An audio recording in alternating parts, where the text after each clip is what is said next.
저번 시간에는 신경계에 대해서 했었고요. 오늘은 호르몬에 대해서 할 건데 문제를 풀어보면 알겠지만 신경계보다는 호르몬이 조금 더 쉬워요. 대신 외울 거 조금 더 많아요. 그래서 신경계는 문제가 조금 어려운 편이고 호르몬은 외울 게 조금 많은 편입니다. 근데 외우기만 하면은 문제는 거의 다 풀 수 있을 거예요. 자, 82페이지 보면은 호르몬이란 내분비샘에서 생성 분비되어 특정 조직이나 기관의 작용을 조절하는 화학 물질이다. 그래서 신경계를 할 때 항상성 유지에 관여하는 뇌가 있었어요. 기억나요? 항상성. 그렇지, 갔네. 항상성이라는 거는 우리 몸의 여러 가지 특성들을 일정하게 유지하는 걸 항상성이라고 하고요. 이때 보통 체온 조절 아니면 삼투압 조절 아니면 혈당량 조절 이런 것들을 일정하게 유지하는 게 간내가 하는 역할이었어. 근데 얘는 신경이 하는 거고 항상성은 신경이랑 호르몬이 같이 작용을 함으로써 유지가 된다고 생각하면 돼요. 그래서 오늘 할 거는 호르몬을 할 거다 라는 얘기를 할 겁니다. 그래서 호르몬을 특징을 보면요, 호르몬을 분비하는 곳을 내분비샘이라고 불러요. 내분비샘, 안에서 분비되는 샘이란 얘기야. 그러면은 반대로 외분비샘도 있겠지. 외분비샘은 콧물, 눈물 이런 거 분비하는 거, 땀 이런 거 분비하는 곳을 외분비샘이라고 해요. 근데 옆에 보면은 개념 더하기 해보세요. 거기 보면은 내분비샘과 외분비샘 그림 나와져 있죠. 보면 내분비샘은 혈관으로 감싸져 있는데 외분비샘은 혈관으로 감싸져 있지가 않죠. 그래서 내분비샘은 우리가 분비관이 없다라고 얘기합니다. 얘는 전부 다 혈관으로 감싸져 있기 때문에 분비관이 따로 없고 그냥 바로 혈관으로 분비한다고 생각하면 돼요. 근데 외분비샘 같은 경우에는 여기 보면은 나가는 통로가 있어요. 통로 같은 거는 코를 통해서 나오지. 그래서 이렇게 나가는 통로, 즉 분비관이 있습니다. 그래서 호르몬은 내분비샘에서 분비가 되어서 혈액으로 들어간다. 그래서 혈액을 통해서 온몸으로 이동을 하게 됩니다. 자, 그래서 혈액을 통해서 온몸으로 가다가 얘가 작용하는 기관이나 조직이 있어.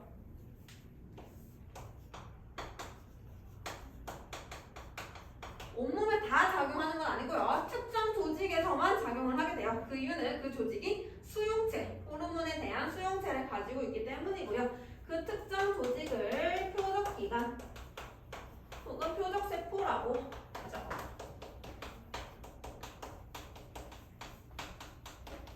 그래서 어떤 호르몬, 호르몬 A는 딱 간에서만 작용한다 이런 게 다 정해져 있어요. 그래서 그렇게 작용하는 곳을 표적기관 혹은 표적세포라고 얘기를 합니다.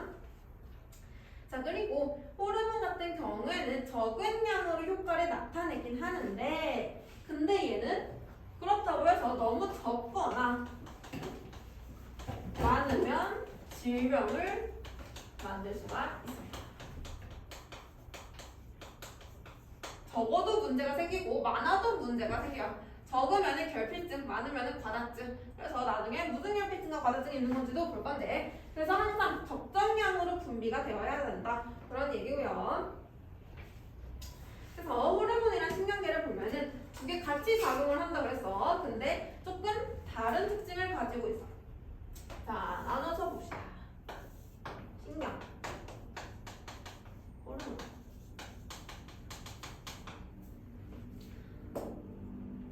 뭐하냐?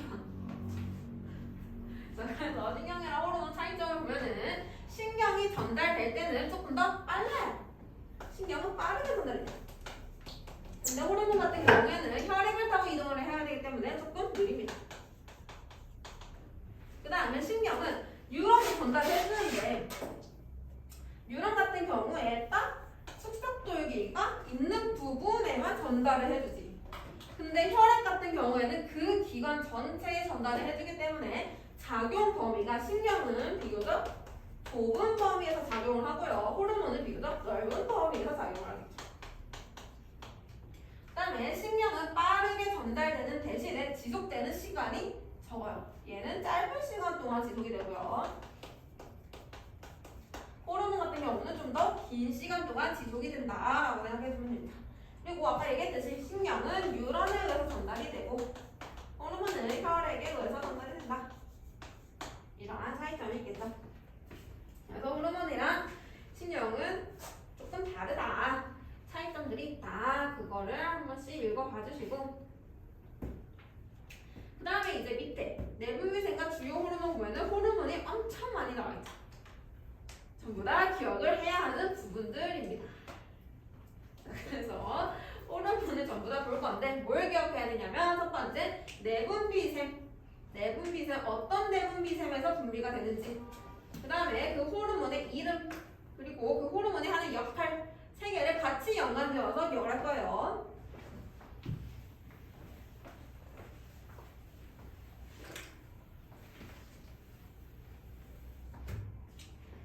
자 보면은 우선 호르몬 분비는 얘도 마찬가지로 간내에 있는 시상하부에서 중추고요. 간내 시상하부. 자 지금 보면은 시상하부 그림 봐보세요. 시상하부 쪽에 보면은 맨 밑에 엄청 조그맣게 전엽, 뇌하수체 전엽과 뇌하수체 후엽이 나와 있는 거를 볼 수가 있어요. 얘가 이렇게 생겼어요. 약간 이렇게 생겨가지고 전엽과 후엽으로 구분이 되는데 이때 가장 위에 있는 내분비샘이 뇌하수체 전엽과 후엽이 있습니다. 어서오세요. 빨리 오세요.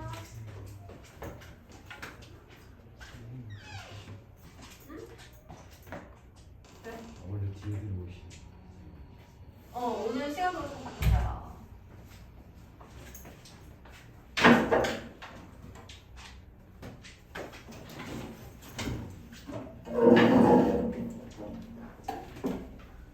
늦게 와서 빨리 책부터 펴. 지금 인수하고 있을 때야. 자, 그래서 전엽에서 분비되는 호르몬 보면은 여기 나와 있는 거 여러 가지 나와 있는데 중요한 것만 봅시다. 첫 번째 생장 호르몬.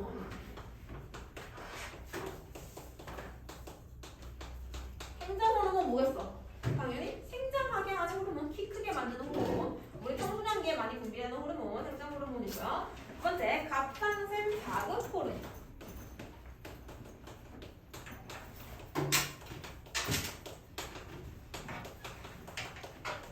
조금 더 뒤에 가면은 갑상샘이라는 내분비샘이 있어. 근데 갑상샘에서 호르몬이 분비되려면 먼저 뇌하수체에서 얘가 분비가 돼야. 얘가 분비가 돼야지 얘가 갑상샘을 자극하고 그래야지 갑상샘에서 호르몬이 분비될 수가 있어요. 그래서 갑상샘 자극 호르몬 얘는 영어로 TSH라고 불러요. TSH. 맞다. 그래서 얘는 외워야 돼요?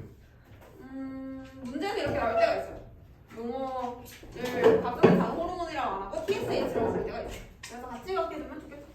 그래서 갑상샘 자극 호르몬 말 그대로 갑상샘을 자극하게 되는데요. 갑상샘 자극하면은 갑상샘에서 티록신이라는 호르몬이 분비가 돼요. 그래서 티록신 분비를 촉진시키는 호르몬이다. 라고 기억하면 되겠다. 그 다음에 얘랑 비슷하게 부신 겉질 자극 호르몬. 얘도 마찬가지예요. 부신이라는 내분비샘이 있고요. 부신에는 겉질과 속질, 부신의 겉에 있는 부분을 겉질, 속에 있는 부분을 속질. 그래서 부신 겉질을 자극을 해서 부신 겉질에서 호르몬이 나올 수 있게 만드는 게 부신 겉질 호르몬입니다. 자극 호르몬입니다. 여기 나와 있는 것처럼 얘는 A, C, T, H. 자주 보면 기억이 날 거예요. 한 번에 다 외우려고 하지 말고. 그 다음에 여포자극 호르몬이나 황체 형성 호르몬, 프로락틴 이런 것들도 있는데 이런 거는 보통 중요하게 다루진 않아요. 우선 우리는 특강이니까 중요한 거 3개 딱 기억을 해주고 그 다음에 후엽으로 들어가면은 항이뇨 호르몬이 나와요. 얘는 진짜 많이 나온 거야.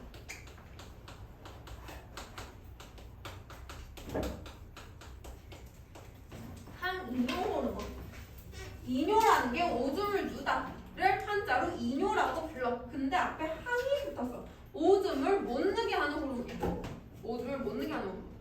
그래서 얘는 오줌의 양을 줄이는 거. 어떻게 줄이냐면 물을 배흡수해서.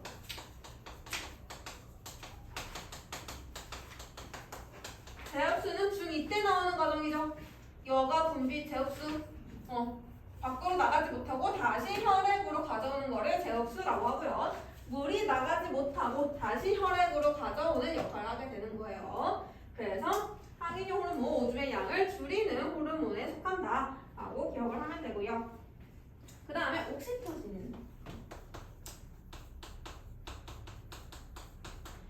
얘도 자주 나오는 건 아닌데 한번 보면은 분만 시 작은 근육의 수축 촉진을 하는 거. 그러니까 우리가 임신을 하고 애를 낳을 때 그때 배가 아픈 이유가 바로 옥시토신 때문이에요. 옥시토신 같은 경우에는 자궁을 수축하는 기능을 가지고 있는데 보통 다른 호르몬들은 양이 많아지면은 더 이상 분비를 안 해. 우리 몸에 생장 호르몬이 많다. 그러면 더 이상 분비를 안 해요. 근데 옥시토신 같은 경우에는 거의 유일하게 양이 많네? 분비를 더 많이 해. 그럼 더 양이 많네? 분비를 더 많이 해. 얘는 조금 특이한 경우예요. 그래서 우리가 출산할 때 배가 아프고 끝나는 게 아니라 더 계속 아파지죠. 그 이유가 옥시토신이 계속 많이 나오기 때문이에요. 그래서 옥시토신 호르몬 한 번씩 봐주고요. 그 다음에 이제 목 쪽으로 넘어가게 되면은 목에 있는 내분비샘, 갑상샘이랑 부갑상샘이 있습니다.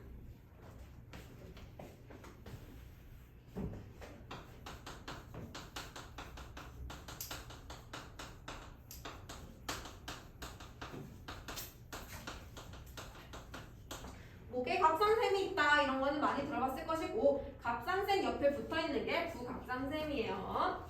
그래서 갑상샘에서 분비되는 호르몬 티록신이랑 칼시토닌.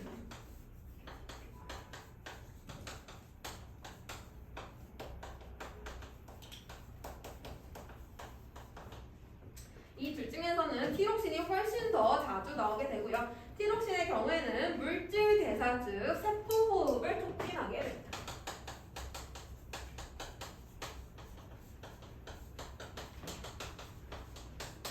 물질 대사를 촉진하게 되면은 뭘 할 수 있냐면 자, 세포 호흡하면서 에너지를 발생시키죠. 에너지가 필요할 때 당연히 티록신 분비가 되는데 또한 얘는 에너지 발생과 동시에 열을 발생시켜요.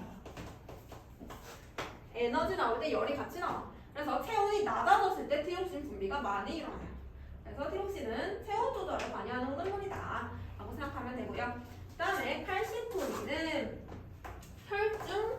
혈중이라는 거는 혈액 속에 칼슘의 농도를 감소시키는 거. 혈중의 칼슘 농도를 감소시키는 거를 칼시토닌이라고 하고 혈중의 칼슘 농도, 혈중에 있는 걸 감소시키는 거야. 그럼 얘는 다른 데로 보내야겠지. 혈액에 있는 게 아니라. 그래서 혈액에 칼슘이 많아지면은 그거를 뼈 같은데 저장하는 역할을 하는 거야. 그래서 뼈 같은 곳에 칼슘을 보내서 혈액 속에는 칼슘이 적게 만드는 거를 칼시토닌이 하는 거고요. 부갑상샘은 칼시토닌이랑 반대되는 역할을 하는 게 파라토르몬.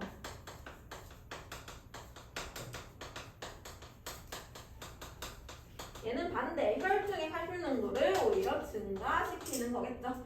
그래서 뼈에 있는 칼슘을 다시 혈액 속으로 갈 수 있게 만드는 게 파라토르몬입니다. 그 다음에 밑으로 내려오게 되면요. 콩팥에 보면은 콩팥 위에 붙여져 있는 기관이 있는데 그거를 부신이라고 불러요. 콩팥 위에. 콩팥 두 개 있으니까 부신도 두 개 있겠지. 그래서 부신이라고 부르고 부신 겉질과 부신 속질 안쪽 겉질 안쪽에 있는 거를 속질이라고 불러요. 각각의 다른 호르몬을 분비하고요. 아까 얘기했듯이 부신 겉질은 뇌와 수체에 있는 부신 겉질 자극 호르몬을 받아야지 호르몬이 분비가 된다 기억하면 되고 부신 겉질 호르몬 중에서는 무기질 코르티코이드, 당질 코르티코이드 두 가지가 있는데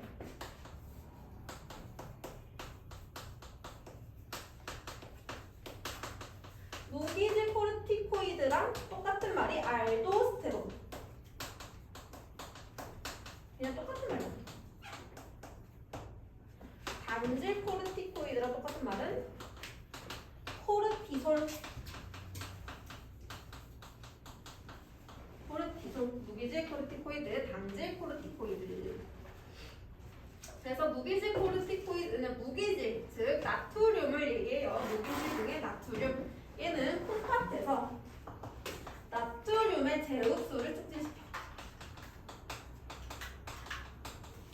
나트륨의 제흡수. 그럼 얘는 우리 항상성 중에서 뭐에 관여를 할까?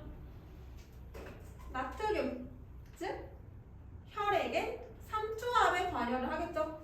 그래서 무기질 코르티 같은 경우에는 혈중 삼투압에 관여를 하게 돼요. 혈액의 삼투압이 낮아졌다는 얘기는 무기질이 적어졌다는 얘기야. 그러면 흡수를 많이 해야겠지. 그리고 혈중 삼투압이 높아졌다는 얘기는 나트륨이 너무 많다는 얘기. 흡수를 적게 해야겠죠. 그래서 무기질 코르티코이드가 혈중 삼투압을 조절하는 역할을 해준다. 이렇게 생각하면 되고요. 당질 코르티코이드는 혈당량을 증가시키는 거. 혈당량 증가. 얘는 혈당량에 관여를 하겠죠. 그 다음에 속질에서 나오는 거 자주 나옵니다. 에피네프린.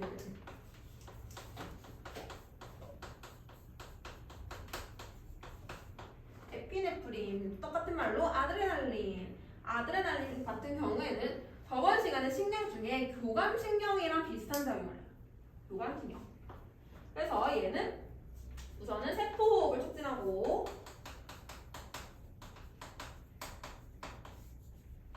그리고 혈당량도 증가시키고 심장박동 촉진하고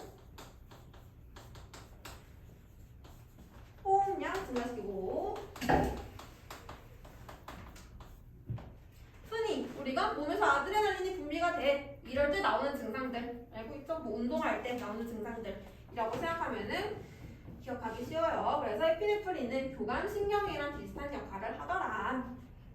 근데 우리가 보통 에피네프린을 언제 사용하냐면 얘는 세포호흡 즉 티록신이랑 비슷한 역할을 한다라고 많이 생각하고요. 혈당량 증가로도 많이 생각을 해요. 그래서 대표적인 역할로는 세포호흡 증가랑 혈당량을 증가시키는 거 정도 기억하고 있으시다. 그 다음에 이제 이자. 내분비샘이 이자인 거는 애들이 많이 알고 있어요. 자, 이자에는 세포가 두 가지 종류가 있는데 알파 세포와 베타 세포가 있습니다. 그래서 각각 세포에서 분비되는 호르몬은 다르고요. 베타 세포에서 분비되는 거 우리 진짜 많이 알고 있는 거 인슐린. 인슐린이 베타 세포, 알파 세포가 글루카곤. 얘네 두 개는 정반대의 역할을 하게 되고요. 인슐린은 혈당량을 뭐 하는 거야? 감소시키는 거죠. 우리가 식사 후에 인슐린이 분비되죠. 혈당량 낮추려고. 그 다음에 글루카곤은 반대로 혈당량 증가. 그래서 공복일 때 혹은 운동하고 나서 우리가 혈당량 너무 낮아졌네? 그럴 때 글루카곤 많이 분비돼요. 그 다음에 정소난소는 우리 보통 자주는 안 나와. 정소난소 잘 안 나오는데 그냥 여성 호르몬, 남성 호르몬이 분비가 되게 되고요. 정소에서는 남성 호르몬, 테스토스테론이 분비되고 난소에서는 에스트로겐과 프로게스테론 둘 다 여성 호르몬이에요. 여성 호르몬이 분비가 된다. 얘는 별로 중요하지 않아서 넘어갈게요. 그래서 이렇게 다른 호르몬 중에서 자주 나오는 거 한 번씩 보면은 뇌하수체 전엽에서 나오는 거 갑상생 자극 호르몬 자주 나오고 수엽에서 나오는 거 항이효 호르몬 자주 나오고 갑상샘에서는 티록신 자주 나오고 그 다음에 부신 촉질에 있는 에피네프린 자주 나오고 이자에서 분비되는 글루카곤이랑 인슐린 얘네는 반드시 기억해야 되는 호르몬이다 라고 생각하면 돼요. 다른 거 기억 못하더라도 얘네만큼은 기억을 해줘야 된다.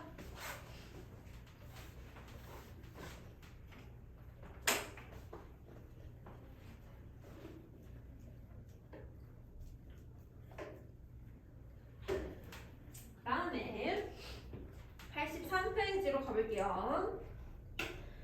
133페이지 가보면요. 내분비계 질환이라고 나와 있어요. 아까 호르몬은 너무 적거나 너무 많으면 질환이 생길 수가 있고 거기에 이제 질환들 예시 나와 있습니다.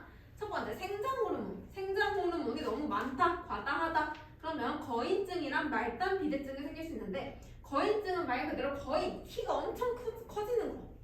거인증. 근데 거인증 같은 경우에는 성장하는 시기 있잖아.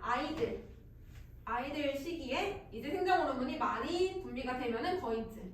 근데 내가 이미 성인이 됐어. 더 이상 키 안 클 거야. 이때 생장 호르몬 많이 분비되면은 말단 비대증이 생겨요. 말단 비대증은 말단이 커지는 거야. 손, 발, 아니면 뭐 얼굴에서 코 이런 말단들 있죠. 말단들이 커지는 게 말단 비대증이에요. 그다음에 생장 호르몬이 결핍되면은 소인증, 키가 작은 거 소인증이 생기게 된다. 그다음에 티록신 자주 나와요. 갑상선 기능 항진증이랑 갑상선 기능 저하증. 그래서 아까 티록신의 역할은 물질 대사를 촉진하는 거라고 그랬죠. 만약에 티록신이 너무 많아, 갑상선 기능 항진증에 걸렸다. 그럼 물질 대사가 너무 많이 일어나는 거야. 그러면은 일단 체중이 감소해요. 내가 에너지를 너무 많이 쓰니까 먹는 거에 비해서 계속 몸에서는 더 많이 쓰는 거야. 체중이 많이 감소하게 되고 계속 물질 대사할 때 열이 나오게 되죠. 그래서 체온이 조금 높아지게 되고요. 그 다음에 갑상선 기능 저하증은 반대입니다. 체중이 증가하고 추위를 잘 타. 또는 뭐 무기력하거나 이렇게 증상이 나타나게 됩니다. 그 다음에 인슐린. 너무 잘 알고 있어. 당뇨병. 인슐린이 결핍되면은 당뇨병에 걸리게 되고요. 당뇨병은 오줌에 포도당이 포함되어 있는 거를 당뇨병이라고 얘기를 해요. 그래서 혈당량이 너무 높아서 그래서 포도당이 오줌에 섞여 나오는 거를 당뇨병이라고 하고 당뇨병의 대표적인 증상은 다식, 다갈, 다뇨. 많이 먹고 갈증이 많고 오줌을 많이 준다. 다식, 다갈, 다뇨. 세 가지 증상이 가장 대표적이에요. 그 다음에 항이뇨 호르몬이 결핍되면은 아까 항이뇨 호르몬 뭐였어? 항이뇨. 오줌을 못 느게 하는 호르몬이었어. 그지? 근데 오줌을 계속 느겠네 그러면 그거를 요분증이라고 합니다. 묽은 농도의 오줌을 다량으로 배설하는 거, 오줌의 양이 늘어나는 거, 요분증. 크론치 현상 세포증은 나온 거를 본 적이 없어요. 그래서 넘어가도록 할게요. 그래서 내분비계 질환은 뭐 외운다기보다는 그냥 한 번씩 읽어보고 이해만 하면 되고요. 중요한 거는 이제부터 시작입니다. 지금 이 호르몬을 대충 이해를 하고 머릿속에 집어넣어 둔 다음에 이제 항상성 조절을 할 건데 항상성 조절에는 여러 가지 경우가 있는데요. 전부 다 비슷한 원리로 조절이 돼요. 그 원리가 바로 음성 피드백이랑 기량작용. 기량작용 혹시 배웠어 저번 시간에? 교감신경 부교감신경 할 때. 기량작용. 기량작용이라는 거는 반대되는 작용을 기량작용이라고 해요. 여기서 아까 인슐린이랑 글루카곤. 인슐린은 혈당량 감소시키고 글루카곤은 혈당량 증가시키고 이 두 개가 서로 기량작용을 한다고 표현을 하는 거예요. 기량작용. 그래서 기량작용은 서로 반대되는 작용이고 음성 피드백은 아까 얘기했지. 옥시토신 같은 경우에는 얘가 옥시토신이 나왔어. 양이 많아졌어. 근데 더 이상 멈추는 게 아니라 더 나온다고 했죠. 근데 얘를 제외하고 대부분의 모든 호르몬은 양이 많아졌네? 그러면 이제 더 이상 분비하지 말아야겠다라고 생각을 해요. 이게 바로 음성 피드백이에요. 음성 피드백이라는 거는 결과가 원인에 영향을 미치는 거를 얘기해요. 결과가 원인에 영향을 미치는 거. 자, 티록신으로 예시를 들어볼게.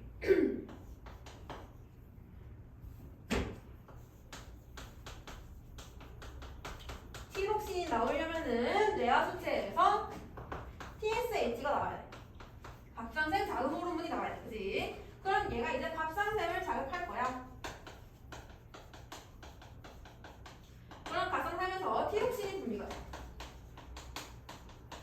얘는 결과야, 결과. 티록신이 분비가 되었다, 결과. 그래서 결과는 티록신의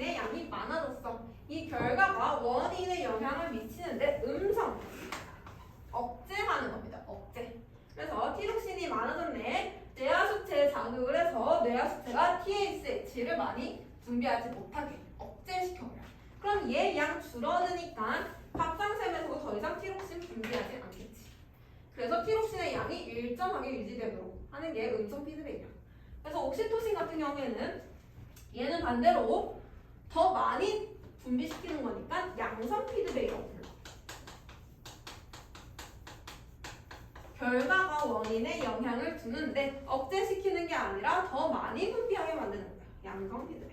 근데 보통은 음성 피드백이랑 기량작용으로 항상성을 조절한다 라고 생각해주면 됩니다.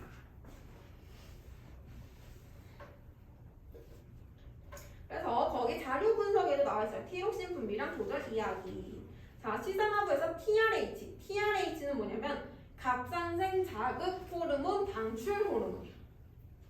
아까 갑상생 자극 호르몬을 했어. 근데 얘도 호르몬이 필요해. 얘가 방출되려면. 얘를 분비시켜주는 게 갑상생 자극 호르몬 방출 호르몬이야. TRH. 그래서 얘는 시상하부에서 분비가 돼요. 시상하부에서 TRH가 분비가 됐어. 그럼 뇌하수체 전엽에서 TSH가 분비가 돼. 그럼 얘가 갑상샘에서 티록신을 분비시켜. 티록신의 양이 많아네. 티록신은 TRH도 억제시키고 TSH도 억제시켜. 그래서 음성 피드백을 함으로써 티록신의 양이 조절되게 된다. 별거 없죠? 괜찮지? 호르몬만 많을 뿐. 자, 그래서 밑에 개념 확인하기 빠르게 풀어볼까요? 쌤, 응, 칼시토닌하고 파르토르몬도 그럼 기량도. 응, 기량자.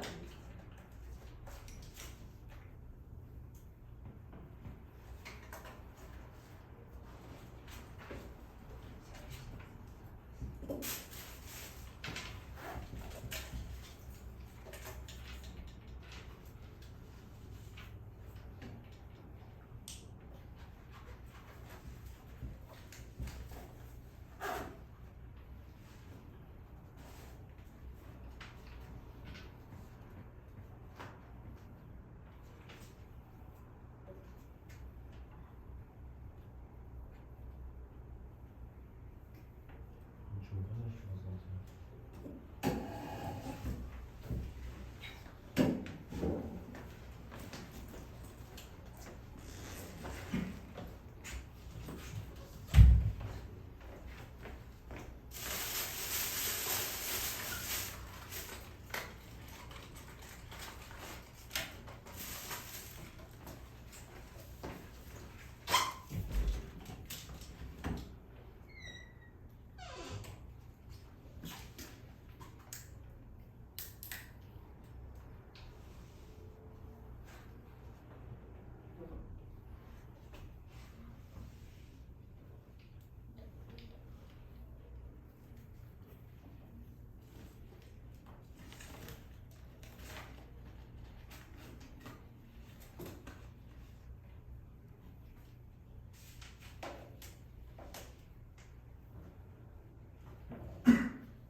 오늘은 84페이지 기본 문제 조금 풀고 있었습니다.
쌤 종특이성이 뭐?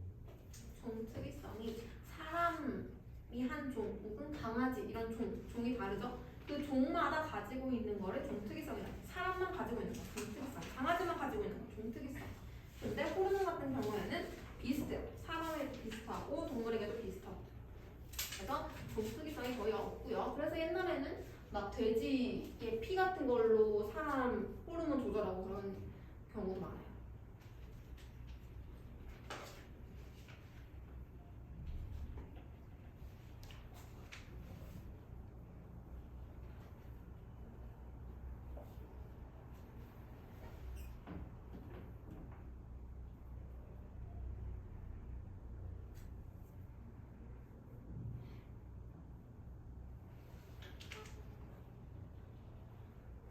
이거 서술형 풀어요.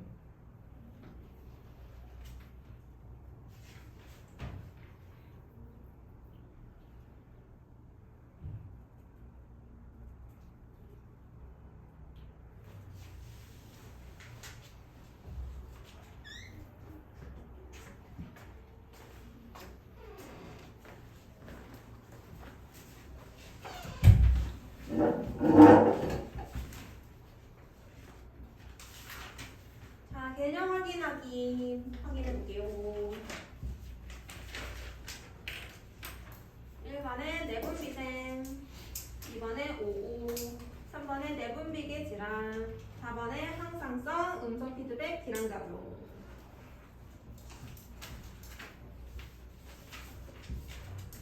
그리고 우선은 86페이지로 넘어가 볼게요.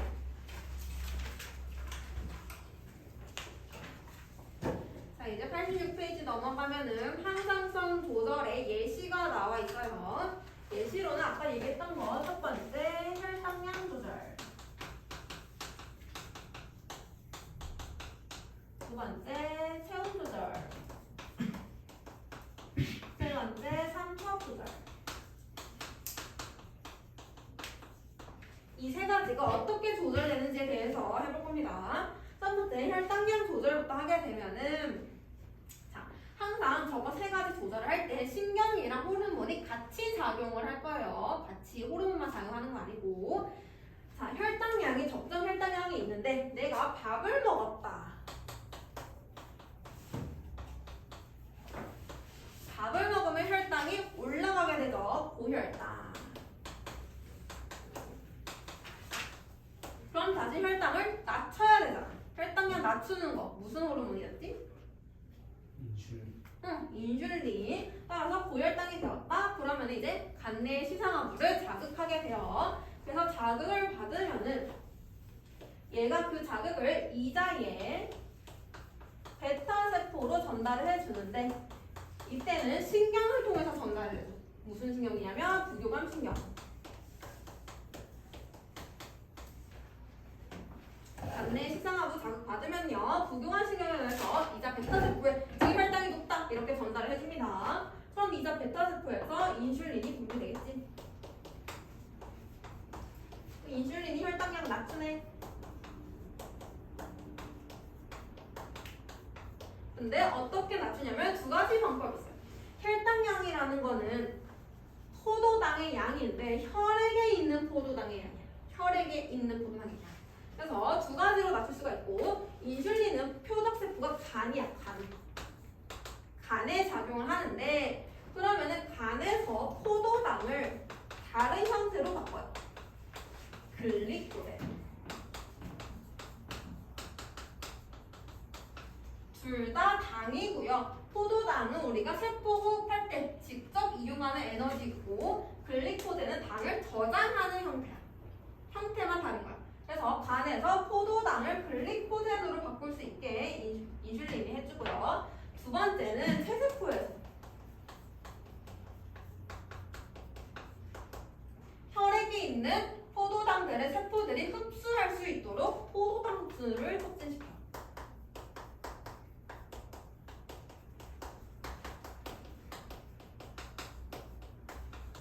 포도당이 없어진 게 아니지. 세세포로 들어간 거지. 그래서 혈당량이라는 거는 포도당이 없어지는 게 아니고 혈액에 있는 포도당을 감소시키는 거예요. 알겠죠? 그래서 포도당 촉진하면 세포에서 뭐가 일어나겠어? 당연히 포도당 이용해서 세포호흡 일어나겠죠. 그래서 세포호흡에 쓸 포도당들을 체세포들이 많이 흡수할 수 있게 인슐린이 해주게 되죠. 그래서 혈당량이 감소되게 되면 이제 정상 혈당으로 돌아오겠지.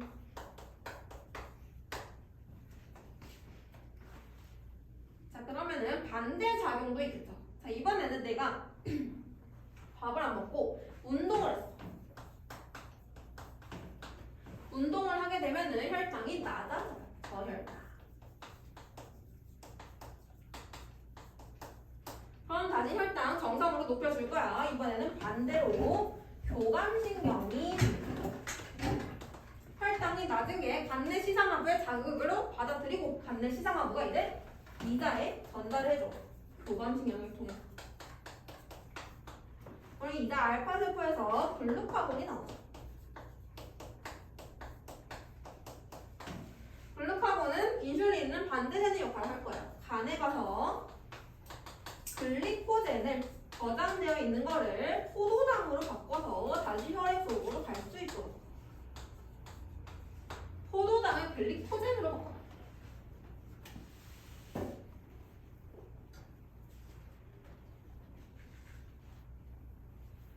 그 다음에 호르몬 중에서 글루카곤 말고도 혈당량 증가시키는 호르몬이 있었어. 내가 교감신경이랑 비슷한 역할을 해요라고 얘기했거든. 기억나? 부신 속질에서 분비가 되는 거. 얘도 교감신경. 부신 속질에서 분비되는 호르몬 에피네프린. 에피네프린도 혈당량을 증가시키게 되죠. 그래서 글루카곤이랑 에피네프린이 같이 혈당량을 증가시킨다.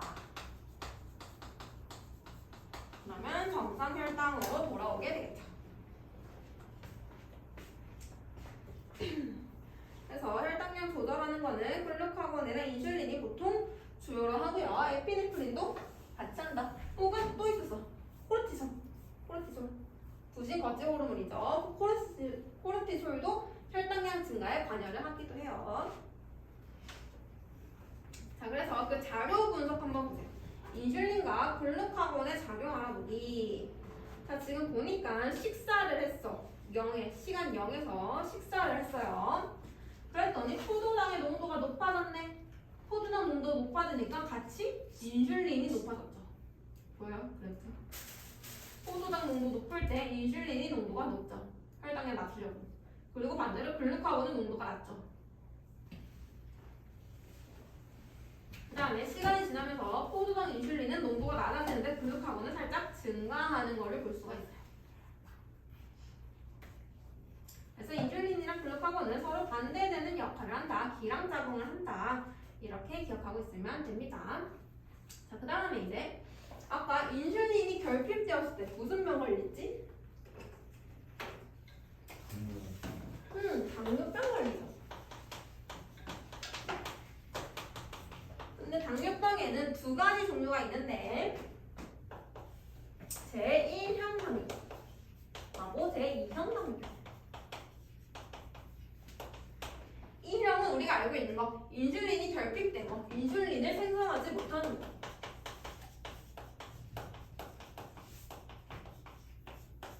그러면 당연히 혈당량 감소 못 시키는 거. 그게 제1형 당뇨병. 2형 당뇨병은 뭐냐면 얘는 인슐린이 만들어져. 근데 인슐린에 대한 수용체가 없어요. 만들어지긴 하나 그거를 받아들이고 반응할 수가 없어. 그래서 인슐린이 만들어지기는 해요. 2형 당뇨병은. 보통 1형 당뇨병은 선천적인 경우가 많고 2형 당뇨병은 후천적인 경우가 많아요. 그래서 만약에 그래프가 나왔다. 그래프가 나왔는데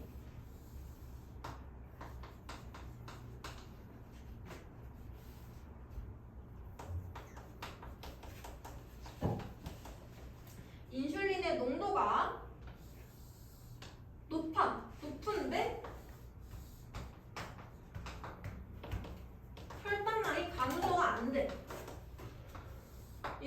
2형? 2형이겠지. 1형이려면 우선은 인슐린이 분비가 안 돼야 돼. 요렇게 돼야 돼. 1형이면 이게 1형은 야 2형은 그러니까 구분할 수 있어야 됩니다. 자, 그러면 여기까지 하고 우리 조금만 쉬었다가 체온 조절 들어갈게요. 하루 종일 자냐?